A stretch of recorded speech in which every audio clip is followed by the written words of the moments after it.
오늘 예배하는 이곳에 하나님의 기름 부으심이 있어서 현장에서 또 온라인으로 예배하는 모두가 그 기름 부으심의 은혜 가운데 젖어 들어가기를 주님의 이름으로 축원합니다. 우리 존경하는 한경 목사님께서 저를 소개해 주셨는데 너무나 중요한 이력을 빼먹으신 것 같아요. 저는 GTD 196기 왜 왔어 테이블의 유호승 목사입니다.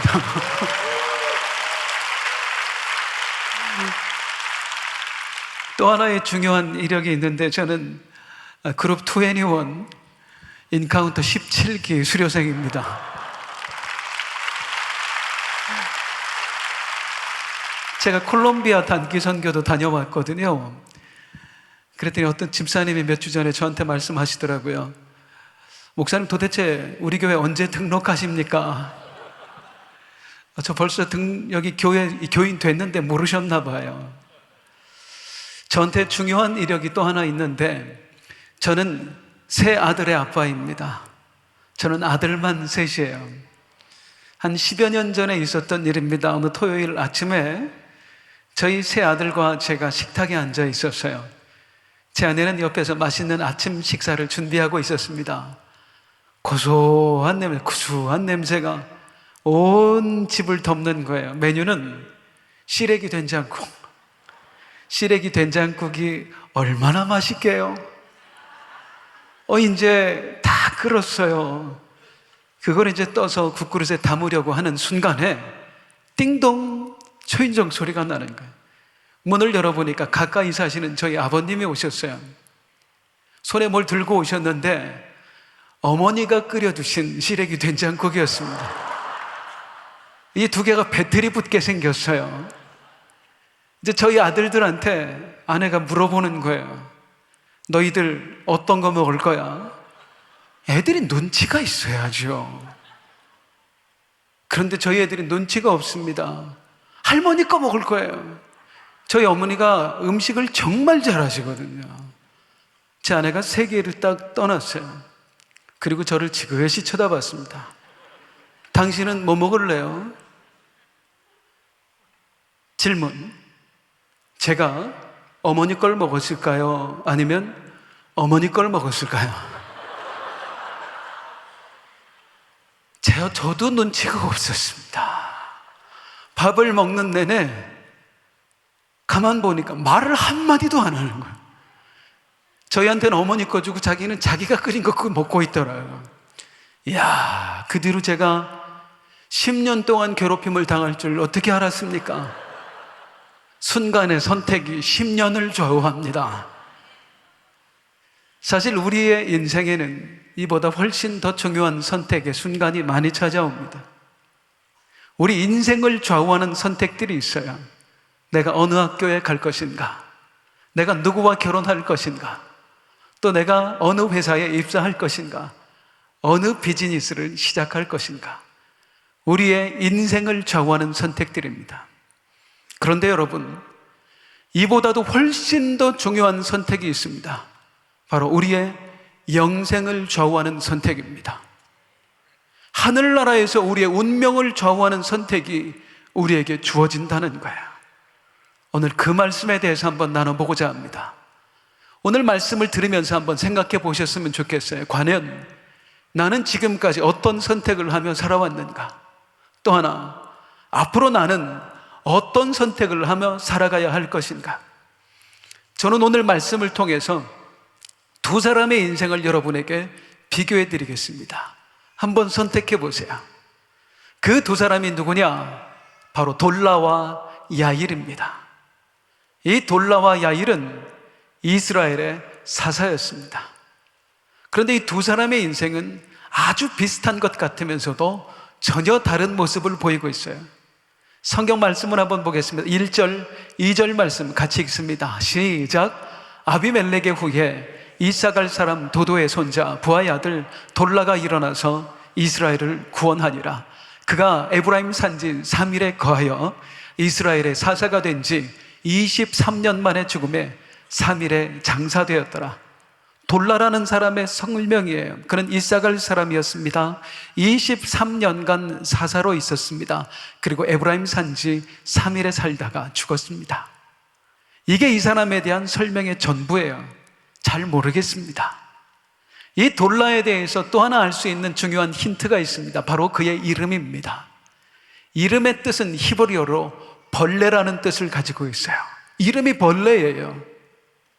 부모가 지어준 이름인지 후대 사람들이 붙여준 별명인지는 잘 모르겠습니다. 중요한 건 성경시대의 문화에서 이름은 곧 그 사람의 정체성을 나타낸다는 거예요.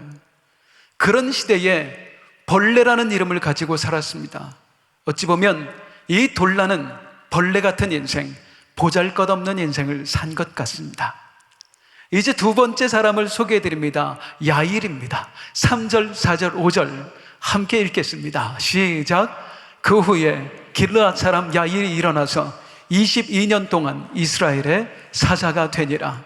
그에게 아들 30이 있어 어린 낙이 30을 탔고 성읍 30을 두었었는데 그 성들은 길르앗 땅에 있고 오늘까지 하봇 야일이라 칭하더라. 야일이 죽음에 가문에 장사되었더라. 이 야일도 이스라엘의 사사였습니다. 재위 기간은 돌라보다 1년 적은 22년입니다. 그런데 이 야일에게는 돌라에게는 없는 특별한 설명들이 따라붙습니다. 그에게는 아들이 30명이었어요. 저보다 10배가 많아요. 그리고 그 아들 모두가 어린 나귀를 탔다고 합니다. 오늘로 말하면 최고급 승용차를 한 대씩 타고 다녔다는 얘기예요. 또한 야일은 그 아들 모두에게 성읍 하나씩을 나누어 주었답니다. 요즘 한국에 그런 말이 있어요. 조물주 밑에 건물주. 이 말씀이 무엇을 뜻하냐면 야일이 자기 아들들 빌딩 하나씩 남겨줬다는 겁니다. 전부 다 건물주 만들어 줬다는 거예요. 야일의 이름도 궁금하죠. 야일의 이름의 뜻은 빛입니다. 빛나는 인생이에요. 그야말로 누가 보더라도 부러운 인생, 빛나는 인생 살았던 사람이 바로 야일입니다. 이제 성도님들께 여쭙겠습니다. 돌라와 야일, 빛의 인생과 그리고 벌레 인생, 성도님들은 누구로 살고 싶으세요? 야일이에요? 아니면 야일이에요? 어려워요, 질문이?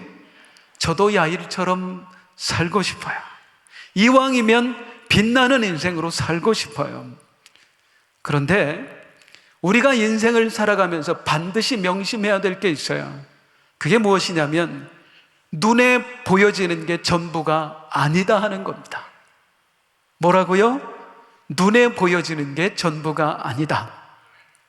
어느 한 노부부가 결혼 50주년을 맞았습니다. 금혼식을 하는 거예요.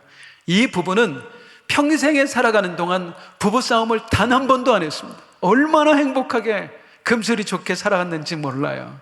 많은 사람들이 그 잔치에 초대되어 왔습니다. 마을신문 기자도 참석을 했어요. 이 마을신문 기자가 그 할머니에게 인터뷰를 요청했습니다. 할머니, 아니 어떻게 그렇게 부부싸움 한 번도 안 하고 행복하게 사셨어요? 행복의 비결 좀 알려주세요. 할머니가 얘기하는 거예요. 우리가 처음 결혼을 해서 신혼여행을 갔을 때였어요. 우리 남편과 함께 낙타를 타고 사막을 지나고 있었거든. 그때 남편이 탔던 낙타가 갑자기 넘어지는 거야. 우리 남편이 내동그라졌지.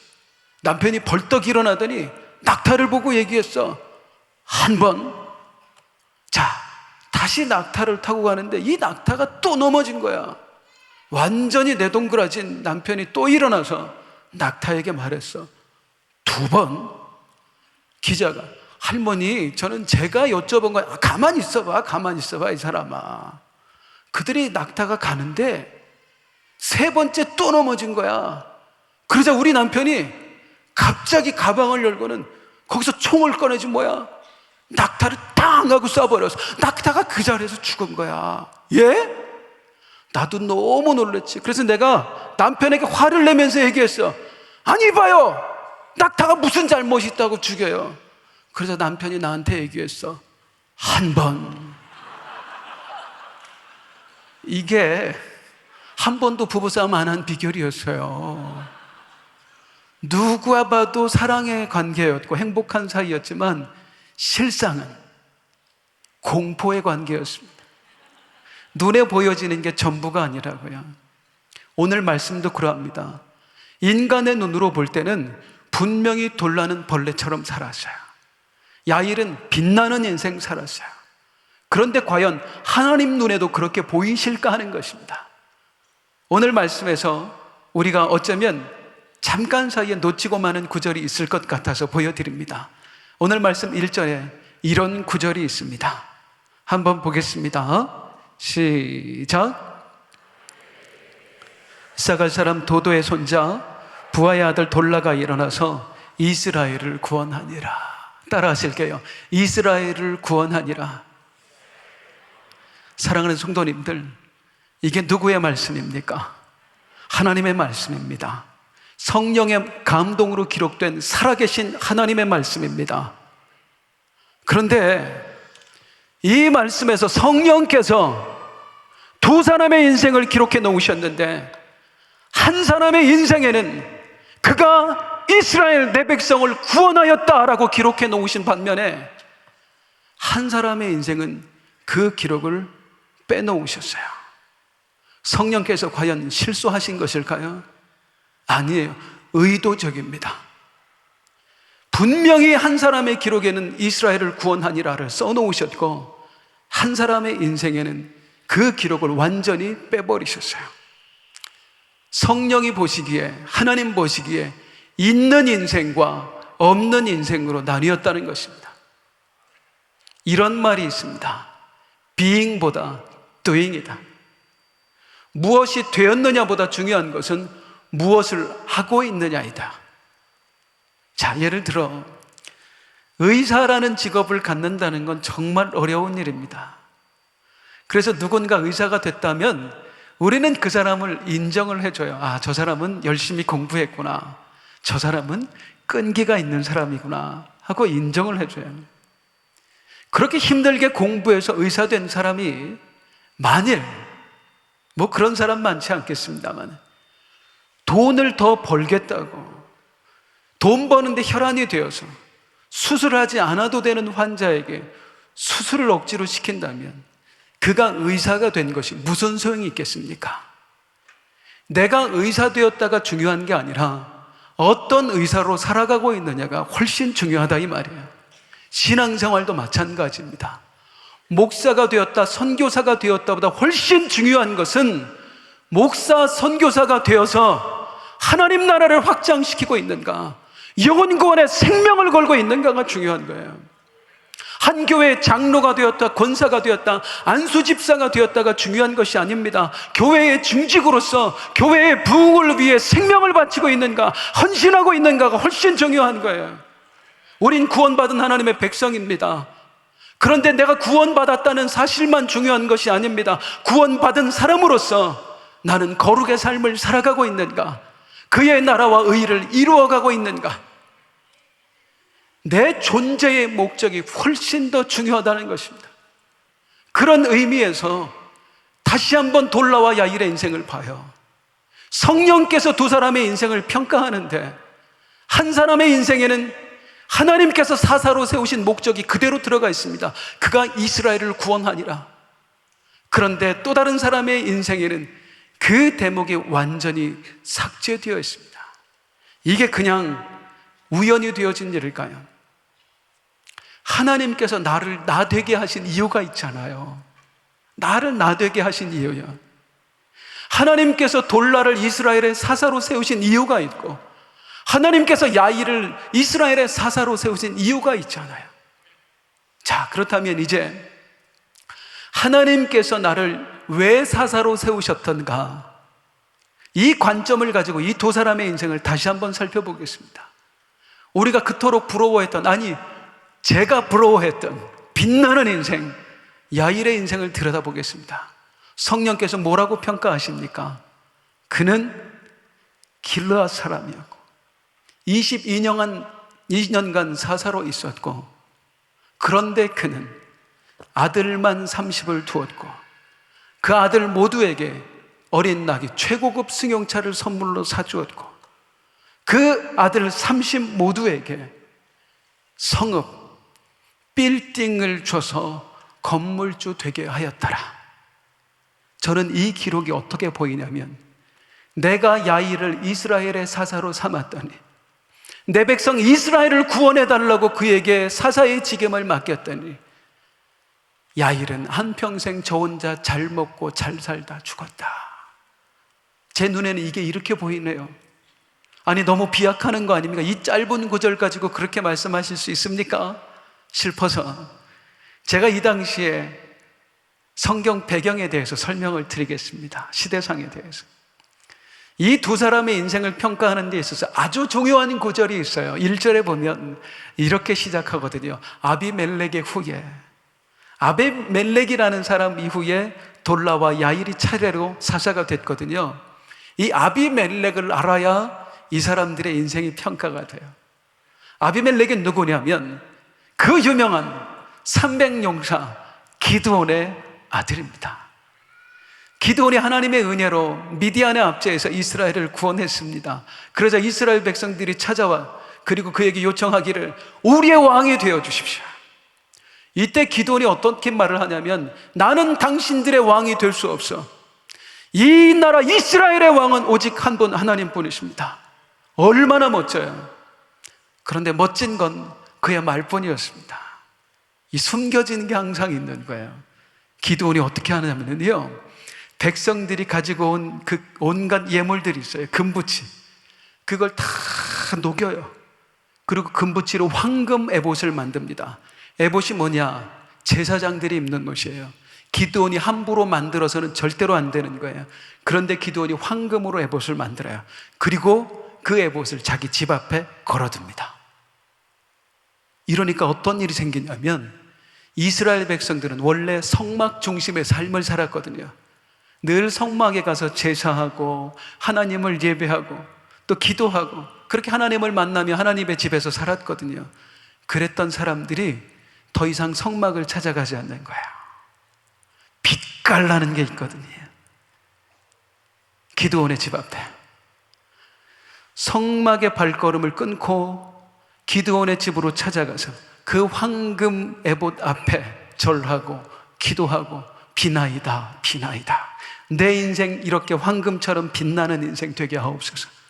급기야 우리 이스라엘 백성들이 어디까지 망가지느냐면 사사기 8장에 보면은요, 8장 20절 그대로 8장 20절 볼게요. 기드온이 그 금으로 에봇 하나를 만들어서 자기의 성읍 오브라에 두었더니 온 이스라엘이 그것을 음란하게 위함으로 그것이 기드온과 그 집의 올무가 되니라.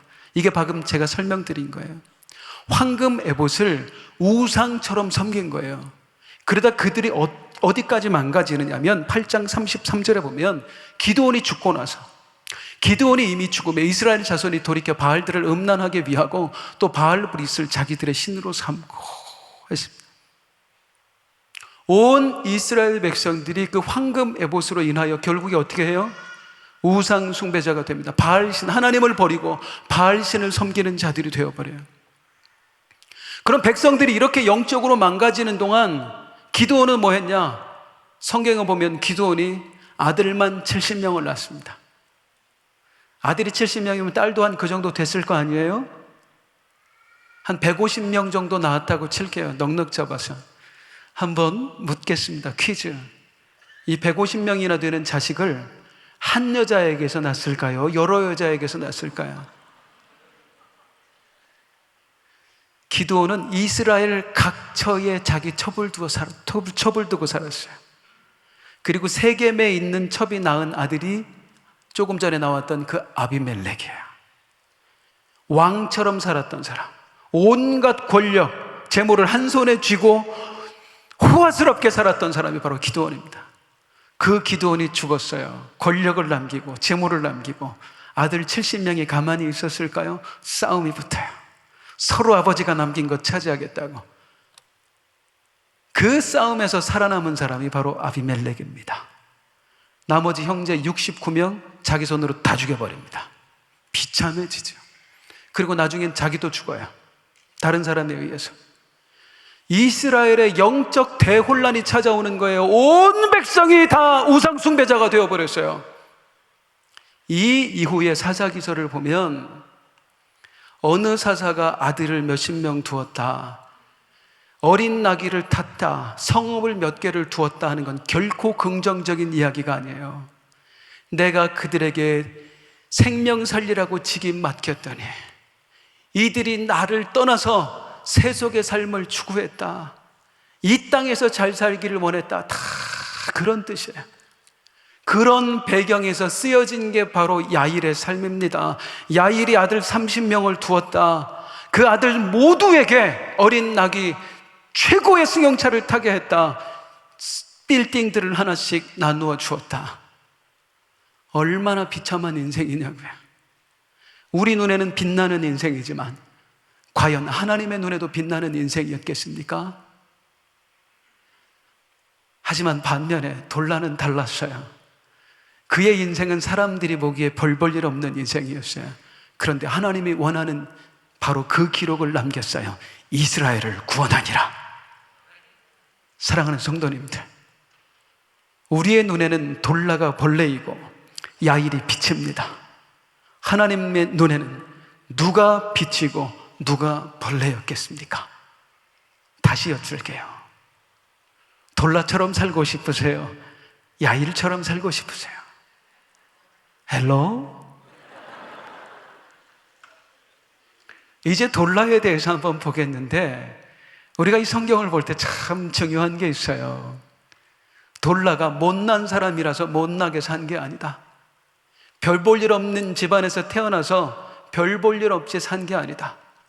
그에게도 얼마든지 잘 살 수 있는 선택의 기회가 있었다. 그런데 그는 이 별 볼 일 없는 삶을 선택했다는 것입니다. 이제 돌라의 선택과 영성을 한번 보도록 하겠습니다. 야일만 좋은 집안에서 태어난 게 결코 아닙니다. 성경은 돌라를 뭐라고 표현하고 있느냐면 이렇게 표현합니다. 사사기 10장 1절에 보면 이사갈 사람 도도의 손자 부하의 아들 돌라, 그가 에브라임 산지 3일에 거했더라 했거든요. 이 돌라가 태어난 이사갈은 이스라엘에서 손꼽히는 부촌이었습니다. 제가 이 캘리포니아에 보니까 말씀 들으니까 샌디에고가 그렇게 살기 좋다면서요. 이스라엘의 샌디에고라고 보면 되겠어요. 거기서도 아버지, 할아버지 다 유력한 사람이잖아요. 본인은 이스라엘의 최고 지도자잖아요. 거기 그냥 그대로 머물러 살면서 부모의 유산만 받았어도 돌라는 야일 못지않게 잘 살 수 있었습니다. 그런데 그가 어느 날 고향을 떠나기로 결정해요. 그리고 에브라임 산지 3일에 가서 사는 거예요. 왜 그랬을까요? 에브라임 산지에 뭐가 있는데요? 돌라가 고향을 떠나 에브라임 산지 3일로 간 것과 연결되는 구절이 그것입니다. 돌라가 이스라엘을 구원하니라. 돌라가 고향을 떠나서 에브라임 산지 3일로 간 이유는 내 백성을 구원하기 위해서였습니다. 이제 설명드릴게요. 내 백성 이스라엘이 지금 뭐 하고 있는데요? 우상숭배에 빠져버렸어요. 하나님의 집에 가서 예배해야 될 사람이 어느 날 황금의 벗을 찾아다니고, 그게 습관이 되어서 이제는 바알 신상 앞에까지 가게 됐어요. 그래서 예배자가 없어져 버린 거예요. 믿는 사람이 다 사라져 버린 거예요. 하나님의 집 성막이 텅텅 비어버렸어요. 그리고 온 이스라엘 사람들이 다 영적으로 죽었어요. 돌라는 이게 안타까워서 결정을 내립니다. 그래, 내가 에브라임 산지 3일로 가자. 에브라임 산지 3일이 어디냐면 하나님의 집 성막이 있던 실로 바로 옆 동네입니다. 그러니까 우리로 말하면 교회 바로 옆으로 이사 갔다 그 말이에요. 사사가 본래 뭐 하는 사람이에요? 재판하는 사람입니다. 이스라엘 사람들은 재판하기 위해서 무조건 사사를 찾아가야 돼요. 한 사람이 찾아와, 힘든 일이 있어도 사사가를 찾아가요. 어느 사람이 찾아와 말합니다. 사사님, 저에게 너무나 힘들고 어려운 일이 생겼습니다. 제가 어떻게 해야 이 일에서 벗어날 수 있겠습니까? 돌라가 얘기하는 거예요. 형제님의 어려움은 형제님이 범한 우상숭배의 죄에서 오는 것입니다. 형제님이 살아날 길은 하나님 앞에 돌아가는 길밖에 없어요. 지금 빨리 흠없고 순전한 어린 양 한 마리 가지고 이 옆 동네 가서 하나님의 성막에 가서 제사 드리세요. 예배하세요. 그래야 살아납니다. 그리고 한 사람 보내요. 어느 사람이 와서 따지는 거예요. 우리 둘이 싸움이 났대요. 누가 잘했고 잘못했는지를 판결해 달라는 거예요. 이 사람들아, 누가 잘못했고 누가 잘해? 하나님의 사람들이 왜 다투는 거야? 당신들이 살기 위해서는 하나님 앞에 가야 돼. 그러니까 돈 없으면 비둘기 한 마리라도 가서 하나님 앞에 예배드려. 이 옆 동네 가서 성막에 가서 하나님 앞에 무릎 꿇어. 그러면 살아. 그렇게 또 한 명 보내고, 그렇게 또 한 명 보내고, 그렇게 또 한 명 보내고, 몇 년 동안? 23년 동안. 23년 동안 이스라엘 백성들 한 사람 한 사람을 예배자로 만들고 하나님께 돌아오게 만들었더니 바알 신 앞에 꿇어 엎드렸던 이스라엘 백성이 드디어 하나님 앞에 돌아오게 된 거예요. 하나님이 그 모습을 보고 오늘 말씀하시는 겁니다. 돌라가 이스라엘을 구원하였느니라.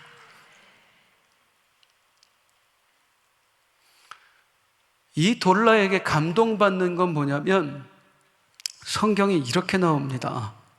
사사기 10장 2절에 보면 이스라엘의 사사가 된 지 23년 만에 죽음에 3일에 장사되었더라. 돌라는 이제 내 사명 다 했으니 고향에 가서 남은 여생 평안하게 보내야지, 안 그랬어요. 끝까지, 마지막 숨이 붙어있는 그 순간까지 거기서 내 백성 살리는 사명 감당하다가 거기서 죽었습니다. 누구처럼? 우리 고 김광신 목사님처럼 다 수명이 다한 육신 붙들고 내가 마지막까지 해야 될 일은 선교라고, 그래서 터키 가기 위해서 짐까지 싸셨던 우리 김광신 목사님처럼 돌라가 그렇게 살았어요. 가만히만 있어도 그의 인생에는 넓은 문, 넓은 길이 쫙 펼쳐져 있었습니다. 그런데 그거 거절하고 좁은 문으로 들어가서 좁은 길 걸으며 벌레의 인생을 산 거예요. 그의 목적은 딱 하나, 내 하나님 아버지 기쁘게 해드려야지, 죽어가는 내 백성 살려야지. 누가 있어 이 사람을 벌레라고 부르겠습니까? 과연 하나님의 눈에도 이 사람이 벌레처럼 보이겠습니까? 어느덧 제가 이곳 은혜 한인교회에 온 지 4개월이 지났습니다. 성도님들, 제가 이 은혜교회에 와서 가장 많이 보았던 게 뭔지 아세요? 돌라들이었어요. 돌라들이 넘쳐나는 거예요. 가랍고 그 한마디에 자기의 모든 걸 버리고 좁은 길을 선택한 분들. 그 선교사님 30년, 40년 전에 이 미국에 올 때는 제가 들으니까 외화도 거의 뭐 $100 이하밖에 못 갖고 왔다면서요. 여기에서 자리 잡기 위해서 얼마나 죽을 고생을 했겠어요. 인종차별 겪어가면서. 그분들이 쌓아놓은 그 사업장, 집, 그리고 자동차, 이거 전부 다 피땀이에요. 내 눈물에, 어쩌면 내가 전쟁터에서 살아남은 그 부산물이에요. 그런데 어느 날 하나님께서 들려주신, 목사님을 통해 들려준 그 한마디, 갈았고, 세계 선교를 위해 갈았고, 영혼 살리러 갈았고, 그 한마디에 다 버리는 거예요. 사업장도, 집도, 자동차도, 심지어 자식까지. 그리고 스스로 저 러시아로, 유럽으로, 아프리카로, 아시아로, 남미로 가서 추위와 싸우며 더위와 싸우며 벌레처럼 살아간 분들, 그분이 돌라들이더라고요. 선교사님들 뿐만이 아니었어요. 제가 은혜교회 오니까 은혜교회 성도님들 하나같이 어떤 마음을 품고 사냐면 선교에 빚진 마음 품고 사시는 거예요. 다들 얼마나 미국 와서 어렵게 사셨어요.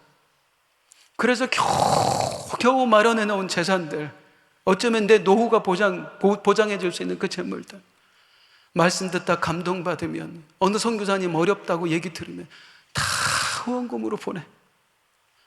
그것 가지고도 양이 안 차서 힘들게 가게문 닫고 사업장 휴가 내고 일주일, 열흘, 보름씩 시간 내서 1년에 몇 번씩 선교지에 가서 땀 흘리고 수고하고 애쓰고 그렇게 주의 나라를 세우고 오는 여러분들이 바로 돌라들이에요.